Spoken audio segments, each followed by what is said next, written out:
Okay, so we're going to go through each of the aspects of social cognitive theory in turn. Just to give you a very basic kind of schematic of what social cognitive theory looks like, once again, we have these cognitive structures that feed into the way that we process information, and then the result of that processing becomes our cognitive product, which is our behavior, our actions, and our attitudes. We're going to start in this video by looking at cognitive structures, though. Just to give you a basic definition of what these are, our cognitive structures are networks of information that we hold in long-term memory. Now, what this means is that we have this network of information that we call on. It could be a perceptual level of information, it could be memories, it could be emotional responses to different stimuli, but these things form networks within our kind of long-term memory structures, and they guide our kind of interpretation of everyday life. Now, these are largely stored and activated automatically, and that means that they're not conscious. We don't have conscious control over whether or not we experience some of these things. Essentially, what this is suggesting is that these cognitive structures are guiding our behavior all the time. It doesn't matter if we're kind of consciously aware of it or not, but our prior beliefs about the world and how it should be is guiding kind of our response to what's going on within our immediate environment. And these are often referred to as things like implicit beliefs or implicit theories or implicit attitudes, and they represent our core underpinning beliefs. So these are kind of at our core what we believe is right and what we believe is normal within the social world. Now, there's a link obviously here to schema theory. So schemas are patterns of behavior and thought, and they represent our preconceived ideas about what we should be expecting in particular situations. So most people in cognitive psychology might refer to the restaurant schema, for example. We go into a restaurant and we kind of know what's going to happen without having to think about it too much. And it's that lack of needing to think about what's going to happen that tells us that this is a schema that we have. It's an automatically invoked schema. So we know we'll go in and we'll be seated at a table, someone will come over and take our order, and then the food will come out. We're not sat at the table wondering what's going to happen next, unless something goes wrong. So unless, I don't know, someone storms the restaurant and starts to kind of dictating what's going on, or there's a particularly long delay between your order and receiving your food, you might start to wonder if something is going wrong that's maybe unexpected. But it's only when these things happen that take you away from your normal schema that you start to think about what's going on within that social environment. Everything else is automatic and not conscious. And we use schemas to understand the world and kind of the people within it. So think of these almost as mental scripts for life. We know that certain things will happen within a given situation because we've lived that script before. We know what's going to happen, and then if something goes wrong, then we can either revise our script or we can start to pay more attention to what's going on. Now, because these things are automatic and not conscious, we need to rely on implicit or indirect measurements of them. Now, typically what people will use in cognitive psychology to access these cognitive structures are reaction time tests or reaction time measures. The most common examples of these are the implicit association test, the go-no-go association task, and the implicit relational assessment procedure, or the IRAP. We're going to very quickly look at the implicit association test in this video. So this is the most common indirect measure of cognition that is used in both social and cognitive psychology. And essentially what it looks like is this. So you'll be sat in front of a computer screen with different category labels in the top corners, and you'll be asked to hold your fingers over the A and the L button, or on the keyboard, or some other reaction time or response key on the keyboard. Now, what will happen is when the task begins, a word or some kind of stimulus will pop up in the center of the screen. Now, happy is the word that comes up first in this task. Now, what your task is to do is to categorize that word as one of the response keys. So you'll see here that positive and violence share a response key, which is A, and negative and non-violence also share a response key, which is L. Now, obviously, happy is a positive word, so what you'll do is, as fast as you can, press that A key on the keyboard. Once you do that, it clears the screen and then a new word comes up. So this time awful has emerged on the screen. That's a negative word. So as quickly as you can, you'll press L on the keyboard. Now you'll do this for 40 or 50 or 60 trials or stimuli that come up on the screen. And the task instruction is to be as accurate and as fast as possible. So the idea is that you're pressing keys as quickly as you can, because then that gives the researcher an indication of what your automatic response is. Now what's going on in the background is that it's measuring your response time, but also your accuracy level. Halfway through the task, the categories at the top will swap over. So now you'll see that positive is sharing a response key with non-violence, whereas negative is sharing a response key with violence. And then the same stimuli will come up again, obviously in a randomized order to avoid kind of order effects. So if peaceful came up on the screen, that's a non-violence word, so you'd click A. If attack came up, that's a violence related word, so you'd press L as fast as you can.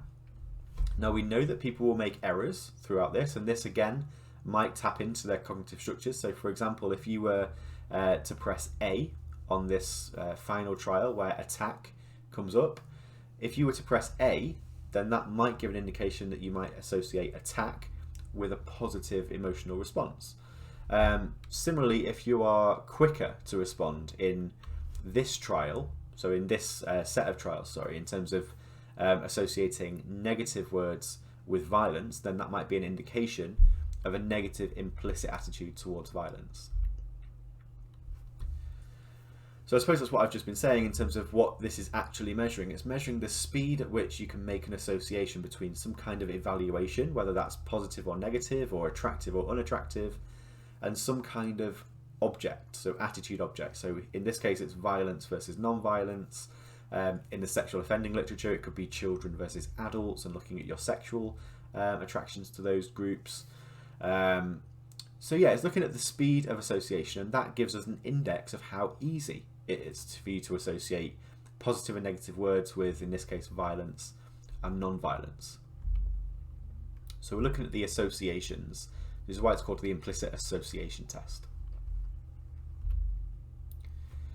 Now these associations can come from a range of different sources. So for example, experience and exposure are kind of core aspects of our kind of experience as people. We're constantly being fed information, whether we're aware of it or not, and invariably that information becomes stored in our cognitive structures. So for example, if you are walking down the street and you see someone who I don't know, starts to mug an old lady, then you have that negative emotional response to that. So you start to associate in your mind maybe old lady with frail or vulnerable maybe.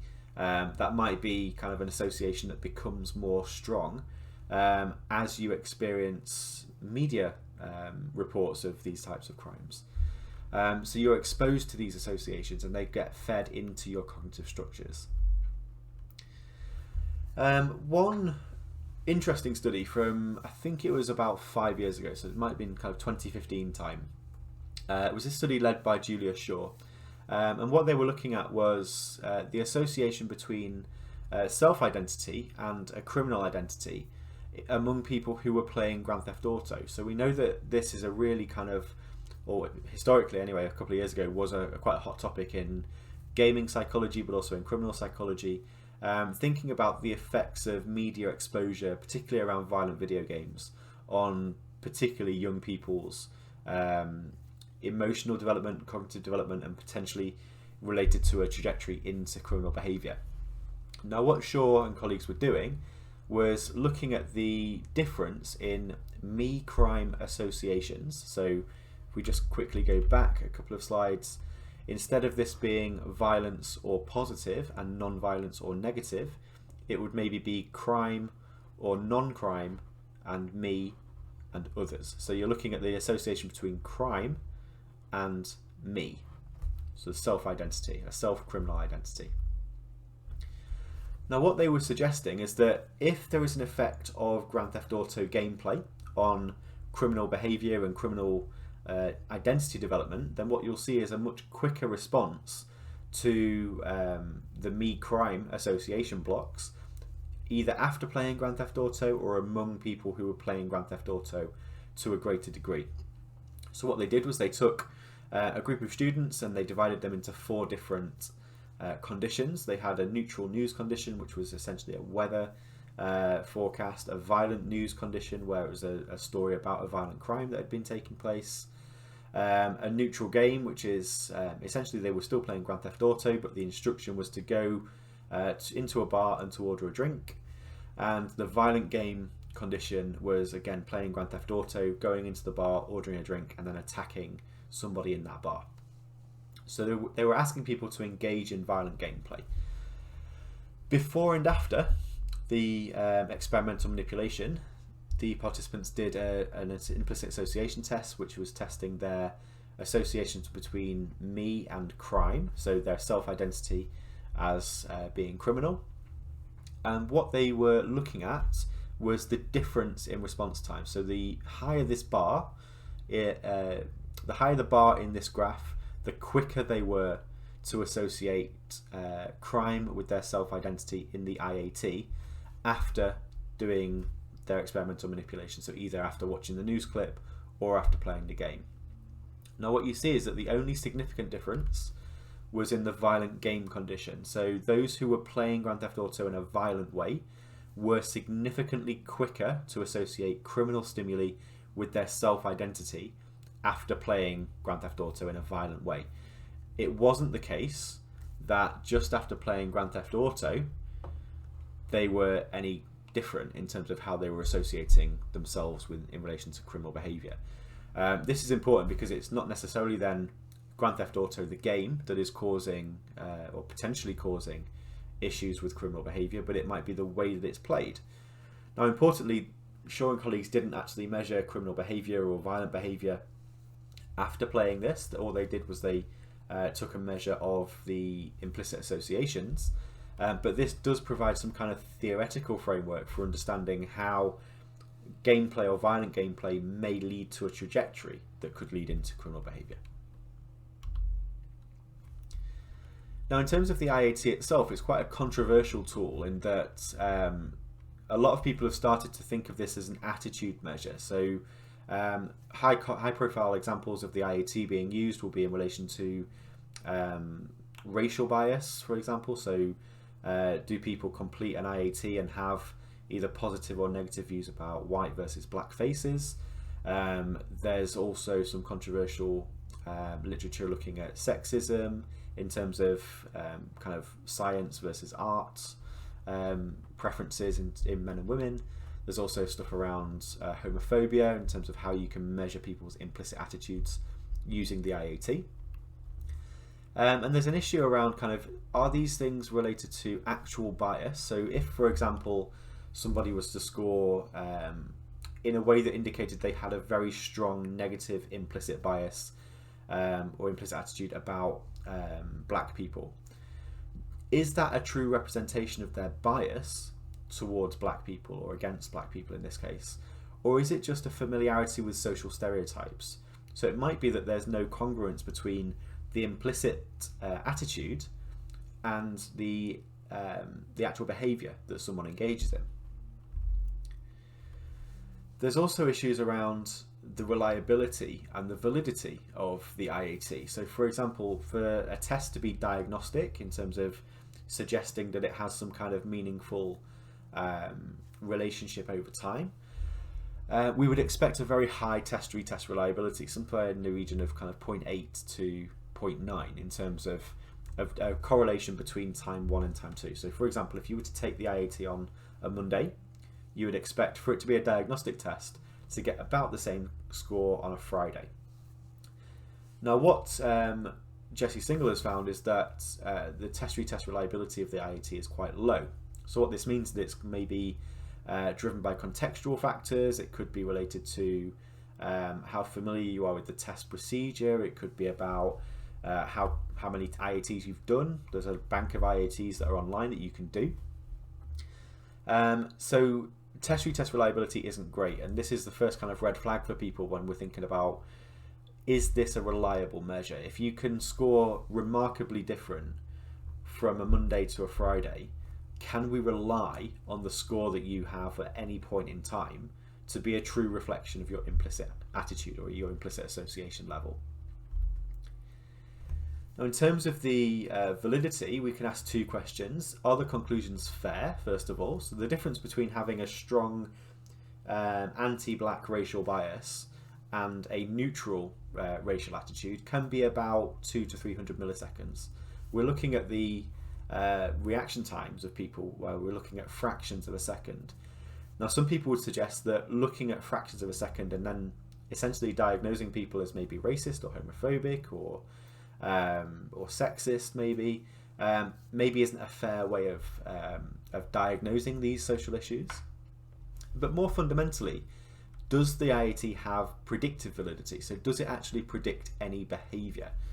There's a raft of evidence to suggest that maybe it doesn't. This is one of the bigger meta-analyses that have been done looking at, again, ethnic and racial discrimination, looking at the predictive validity or the predictive power of the IAT when looking at actual discrimination within the real world.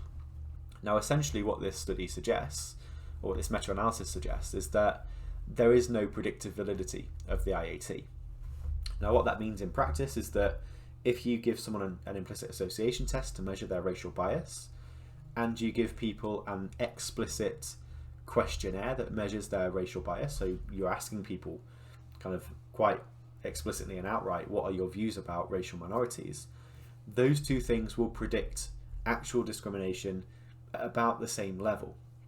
Now, obviously, this has real implications because we know there are social desirability issues with explicit racial bias tests. But if the implicit association test isn't actually predicting discrimination, then what implication does that have in terms of kind of arguments at the social level about unconscious bias and systemic racism, which obviously are really big issues at the moment in terms of policing and police brutality and kind of the policing of racial minority groups as well. So I'll leave that with you to discuss and think about kind of, is this a fair way of thinking about these ideas? Okay, so if we just kind of revisit exactly what a cognitive structure is, it's these unconscious and automatically expressed networks of knowledge that we hold in our kind of long-term memory. They guide our interpretation of various stimuli within the social world, and we can get them and we can form them from a range of different areas. So it could be direct exposure, it could be exposure to media stereotypes, it can just be kind of how we interact with people on an everyday basis, feeding into our sense of what a normal social environment is. Now, these things feed into the way that we process information, and that's what we'll look at in the next video.